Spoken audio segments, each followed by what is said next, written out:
Today, we're going to be looking at the differences between the Lie-Nielsen Router Plane and the Veritas Router Plane. Welcome to Tool Duel.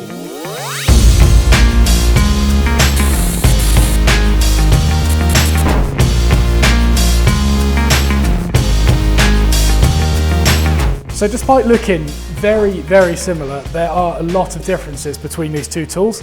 So let's get in close and see what we're looking at here. So let's get into the basic controls of the plane before we do anything too in-depth. So to start with, the depth adjustment is controlled with this knob up here. So that moves the blade up and down in the body by holding onto it via a notch cut out the top of the blade in the tops here. So again, same on the Veritas one here, we do it by adjusting this screw here. To lock everything down, the Lie-Nielsen one is locked down with this one here, which has a slot in it, so you can tighten that with a screwdriver. On the Veritas one, it's all done on the back here on this thumb wheel, and that's got a bigger diameter on it, therefore you can apply more torque when locking it down. So both of them lock down very solidly, nothing wrong with either of those. In terms of the depth stops, this is where they do differ.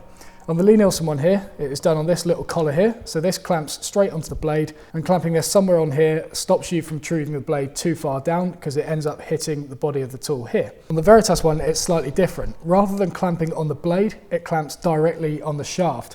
So wherever you clamp that, instead of the depth stop hitting the body of the tool like it does on the Lie-Nielsen here, instead the wheel at the top here hits the depth stop. Now this is one thing I don't really like about the Veritas. I don't really like the fact that you're clamping onto a thread. To me, that puts a little bit of damage on the thread, which I don't really like. Also, it's less surface area to clamp onto because you're only clamping onto little spikes on the thread rather than an entire flat surface like you are on the Lie-Nielsen. And I've actually seen this in use. If I tighten that depth stop right to the top here and then start turning that thread down, I can still go beyond that depth stop. I am getting resistance and now it's sort of snagged up on there, but it's not as much of a positive stop. With this one, if I snug it down right at the bottom of that body and try and turn this, I am still able to turn it a little bit, but at the end of the day, it's only damaging the front of this blade here rather than the thread that you're adjusting the depth with on the Veritas here. Now Lie-Nielsen stick to old patterns with this. I can't remember if this is off a record or a Stanley pattern, but to get the blade out, I'm just going to turn this wheel up all the way, take that off, and then the blade will drop out the bottom like that. And there we go. So it's relatively easy when this thumb wheel is right at the top like this, but when it's all the way down the bottom, you'll see it's a little bit of a fiddly process having to get that all the way off. Veritas one, you simply undo this wheel at the back a little bit, push forward, and there we go.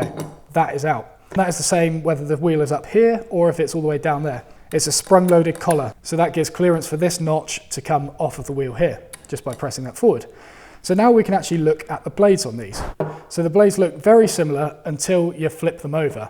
You can see that the Lie-Nielsen one here is made out of one solid bit of steel, which I believe is 01. The Veritas one here is made out of two parts. So if you're going to sharpen the Lie-Nielsen one, you can imagine how much of a nightmare this is. If you're wanting to put a secondary bevel on that, you're going to need to hang it over the edge of your stone and hone it like that.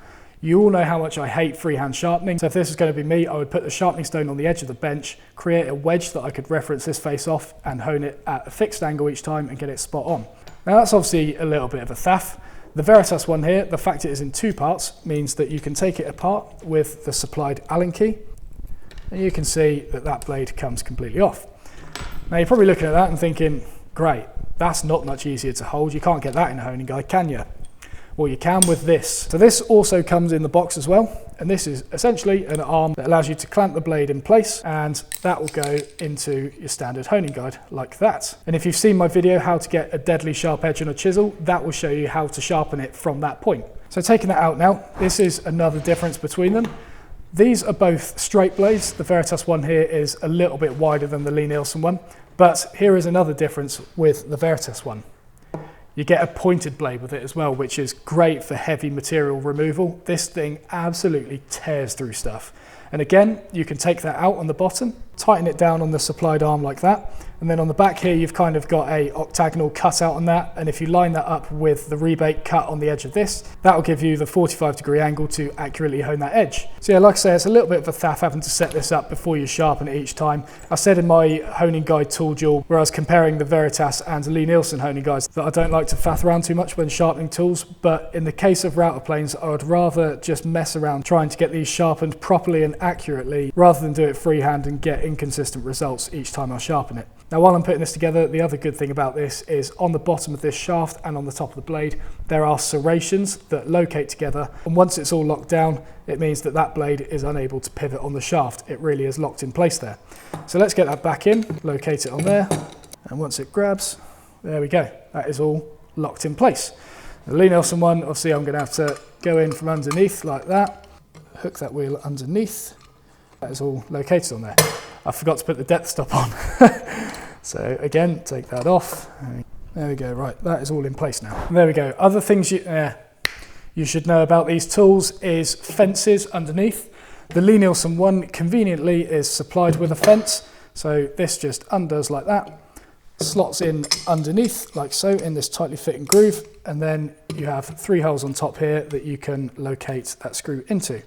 So now you can use that on the edge of a bit of wood and get a consistent thickness in and out. The Veritas one is not supplied with a side fence, but if you do get it, it clamps onto these bits here. And that again is fully adjustable. Also, the Lie-Nielsen comes in a choice of either an open mouth like this, so it arcs up and it just gives you a little bit more visibility in front of the cut. And it also comes with a closed mouth like you're looking at here on the Veritas one. So if you're working on the edge of a thin bit of wood, that is going to give you more support. An open mouth will obviously just dip forward like that, so it's not going to be too great. So having the choice of those with the Lie-Nielsen is great. The Veritas one only comes with a fixed mouth. So again, really good for edge work, but if you're wanting more visibility in front of the cut, an open mouth would be nice. I don't really see it being an issue, to be honest. And obviously with both of these router planes, you can rotate the blade in 90-degree increments, so you can work it forwards, you can work sideways, you can even work behind it like that, which kind of gives you an open mouth anyway with this Veritas one. And also the handles are slightly different as well. Again, Lie-Nielsen stick to the traditional cherry handles on them, which I really like the feel of. Bubinga on the Veritas one here, which is slightly more open grain, doesn't feel as nice to me.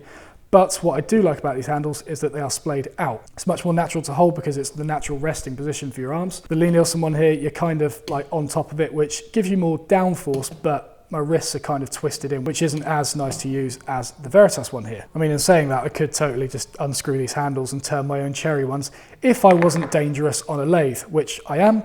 You'll never see a wood turning video from me. Just throwing that out there now, but there we go. That is the main differences between the two router planes. And so there we go. That is the difference between the two router planes. There is a lot of differences, but it's very difficult to actually choose a winner between them because I really like the Lie-Nielsen locking mechanism on it. I think that's a really good selling point. It does feel a lot more robust. Veritas one here, although it's got the quick release on it and it locks it down solidly, there's something about it to me which feels a little bit loose. I don't know what it is. I think it might just be the depth stop on it. But saying that, I'm not usually trimming stuff to a specific depth. I mean, that depth stop would be nice to have on this, but the winner is the Veritas for me. The fact that you can attach that blade to an arm and make the sharpening so much more accurate and easy is a big selling point for me. You also get the pointed blade with it, which is also very nice. You get the fence with the Lie-Nielsen one, but I've never really found a use for using a fence in my work at least. And also the quick blade change on this, being able to push the back and the ergonomics of the Veritas just sells it to me over the Lie-Nielsen. So there we go. Hopefully you found that useful. I will see you in the next video.